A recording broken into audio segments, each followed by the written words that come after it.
discussing this since 2004. Oh, wow. And UMS was included in the discussion not too long after that. Okay. So the great composer William Bolcom, who was on our faculty, he brought me 3 scores. They were huge. They stood off the floor about 3.5 feet or 4 feet high, and they were a couple inches thick, and there were 3 of them. And I thought they were the 3 pieces of the trilogy, because he told me there is a trilogy. Here's 3 scores. But when I finally had a chance to look at them, it turned out to be only the 3rd opera, and then I realized this is a big project. I did suggest it. I felt for years that it's time that it was done, given a proper, complete recording and a complete performance. The 3 operas are Milhaud's settings of Claudel's version of Aeschylus's trilogy. It starts off with the death of Agamemnon, the king, as he comes back from Troy. He's killed by his wife Clytemnestra. And that is really the story of the first opera. We focus on another murder.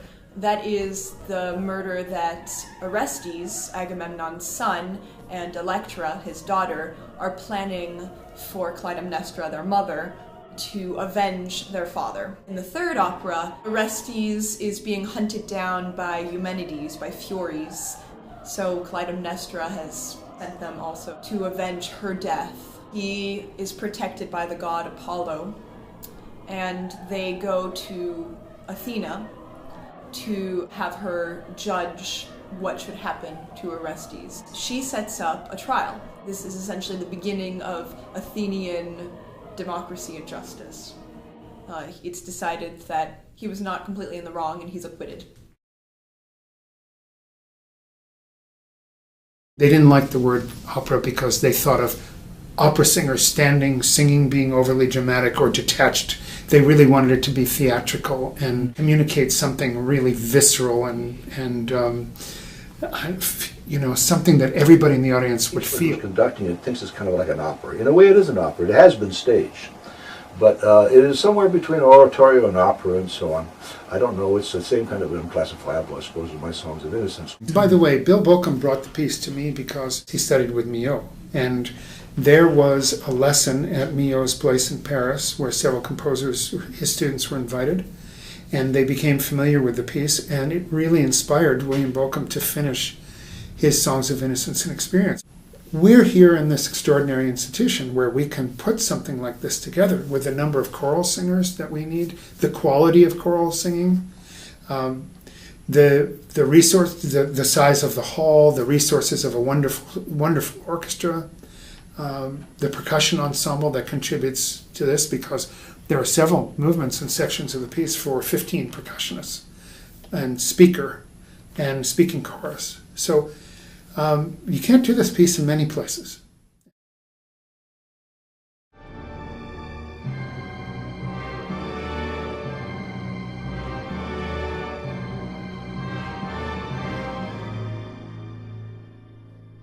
Usually, UMS is a presenter, so we are presenting performances and artists and concerts or productions that have been mounted and realized and produced somewhere else, and they're ready to tour. We're not usually working from the ground up with, building the stage and sets, building the ensembles, training the ensembles, rehearsing the ensembles. Usually for a UMS production, that all happens. They come to Ann Arbor, they do the show, and they leave. Of course, when it comes to the music and the actual scores, the fact that nobody's really performed this piece in full before has had lots of challenges between all of the ensemble directors and making sure that there's actually, a consistent score that everybody's reading from and learning. Much of it had to be restored by students who would take sections of certain parts that simply there were no parts for and had to fill in those parts. Also corrections all over the place, many misprints that had to be taken care of, and so on. So I have a suspicion that's one of the reasons why this might turn out to be a much better performance than many of the other ones, simply because we've been able to lavish the time on it. And that will make a difference in a piece of this kind. All of the parts were not quite in line with the score all the time. We had piano vocal scores for the singers, obviously, and then we had orchestra parts that came in later. That there were severe discrepancies, and we had to continue to find these mistakes and correct them and make copies and distribute new parts. And it was a huge challenge for Paul Feeney and I to get that to happen. Working with ensembles at the School of Music, Theater, and Dance means we've got, all of the personnel forces. We have, 300 choir members. We have a full orchestra. We have a percussion ensemble, and all of the equipment and, instruments and ensembles and all of that lives within the school. So we actually have the personnel forces to put on a project like this. We had over 320 singers on stage between the Crow Union and the School of Music Ensemble. So to get the orchestra, which was over 120, we had a percussion ensemble of over 15 people. And to get all of those entities on stage with only being able to build out 10 feet was a real challenge. You can only build out the stage so far before the audience in the balcony and mezzanine can't see the conductor. So it's really important we keep to both what sounds good acoustically in Hill and also just the limits of what we have. Well, I'll tell you, the biggest part of a conductor's work is before the first rehearsal. And this piece requires a great deal of preparation and many different levels. So what I would do, say, to learn a Puccini opera or a Verdi opera or a Mozart opera, I'm doing, it's a Verdi opera on crack. In the orchestra rehearsals, we have a very large orchestra. We have a lot of instruments, but not really larger than the Rite of Spring, maybe slightly larger when you count the 15 percussionists in the group. It has unusual instruments, 4 saxophones, unusual for an orchestra, 4 sax horns, which are brass instruments. We had to find those, and we're employing those, and people here, students had to learn how to play them. Otherwise, it's similar to rehearsing any huge piece, except it's a little huger. I've been involved with this as a translator, as a soloist, as a chorus member, also as the person who prepared the French for most of the choirs. It was quite a challenge for them and for me also to prepare them. I sat in on a number of rehearsals, listening to the French that they were doing or chanting the French to them. I made a recording of all of the French for the choirs in rhythm. For the past few months, I've really listened with a critical ear to every single phrase, trying to perfect the French of a couple of hundred singers who are not used to singing in French. So I've been really involved, and I've really wanted this project to go off. And I felt a certain amount of duty to make it go off. So it did, and it was a blast. It was sometimes extremely tiring, but it was quite an experience. Much of what falls under my watch is the contracting of the soloists and taking care of them and everything that they need to know and be doing while they're here in Ann Arbor. So that first started back in the late fall to actually start hiring the soloists, which together with Ken Kiesler and Michael Konjolka, we all worked together to identify people that we were interested in working on this project. So for me, I'm kind of the one person who should be communicating everything to the soloists while they're here in Ann Arbor. So that's required me to be pretty much at all coachings and rehearsals throughout the last week. I guess I can't think of a time that I've done another professional gig where I'm legitimately worried about whether I know the notes going into the first rehearsals. And we get this piano vocal score that has just 4 staffs of piano. There's really no way to work through that on our own. And this week we've been discovering all week that there are lots of things that the orchestra plays that are not even in that score. So to know, coming into this, I had no clue whether I'd be able to find my starting pitches. Really, with atonal stuff, the process for me is just sitting down at the piano and playing with myself over and over again, just singing it, and then weaning myself from doing that and just seeing how well I can do a cappella. It's almost like you're trying to train yourself to have perfect pitch. One of the most important reasons we're doing the piece, and there are many important reasons, is that the piece has never been done in North America that we know of.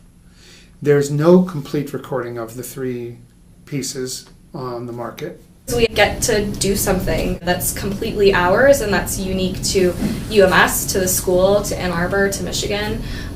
So that's certainly something this piece is about. Source of this is the play by Aeschylus, the Orestean tragedy or trilogy by Aeschylus. And that is one of the most significant plays in the history of our culture and of theater. It's when jury trial replaced the idea of taking revenge on people. In order to stop the constant generations of bloodshed, we need to have another system. The family members cannot be involved. It has to be outside parties who can judge fairly who is responsible and who isn't. And that was the beginning of our jury trial system. It is a powerful piece. It is a powerful piece, and it deserves being done. I think it has not been given the attention it deserves. I remember when I first heard recordings he played for me, and I was just bowled over. I said, this is one of the most powerful things I went into. And I really wanted to see if there were any way of ever doing it. And it would have to be a place like with the resources of the University of Michigan School of Music, Theater, and Dance, because we have the forces, we have all the people. My response was, when I first looked at it and listened to it, it's really hard to listen to. That was my first response. I figured out later after studying the score that the reason those old recordings are hard to listen to is you can't hear anything in the orchestra. You hear a massive sound in the background and a singer. The singers on those recordings, they have no idea what they're singing. They're rattling off French words. They're French. They know what the words individually mean, but they don't know the context, the story, the motivation. I think the piece is going to be tremendously exciting with the voices we have, with the orchestra playing at this level, with the choirs singing at this level, and then with the care taken to say, this line's important and those are not, because that's the biggest problem in the piece. And for the singers to know exactly what the motivation is. What are we referring to that happened to your grandfather that motivates you to be violent when you hear about it? We did receive a visit from the fire marshal the day after the performance. He received an anonymous tip that there were more people on stage than perhaps this person thought there should be, and wanted to make sure that the stage was safe. So he came to check out this, the structure of the staging, and we jumped on it a couple times to kind of not that proves anything. Where none of us are structural engineers, but this was put in by a professional staging company, and it was just a bit of a surprise. Just, oh, hello, a fire marshal. I think the most special moment was finishing recording on Sunday afternoon, or Sunday evening actually, because it had been stripped down to just percussion ensemble, the chamber choir, and me as a soloist. And the energy in the room when we finally got the okay from the sound engineer that, all right, we'd gotten enough takes of the final movement that we were recording, and everybody just cheering, the smile on Ken Kiesler's face of, okay, well, I guess you can go now, we're done. There was a special kind of hysteria in the air, I think. In terms of what's going on in our society, in our world today, it has a lot to say about human motivations, jealousy, gender conflicts, gender equality, or inequality in this piece, for example, and much more. The piece is revolutionary. In fact, Harold Schoenberg was the music critic for the New York Times back in the 60s when the New York Philharmonic did the one part. He said this piece is at least as influential as The Rite of Spring and as important, and people should know it. I think it's inspiring at the end when we overcome all of this and we find a solution as human beings to the problems of violence and revenge. And we find a new justice, not the eye for an eye kind of justice. If we have the audience along with us and with the theatrical part of it, with the drama, they're going to love it.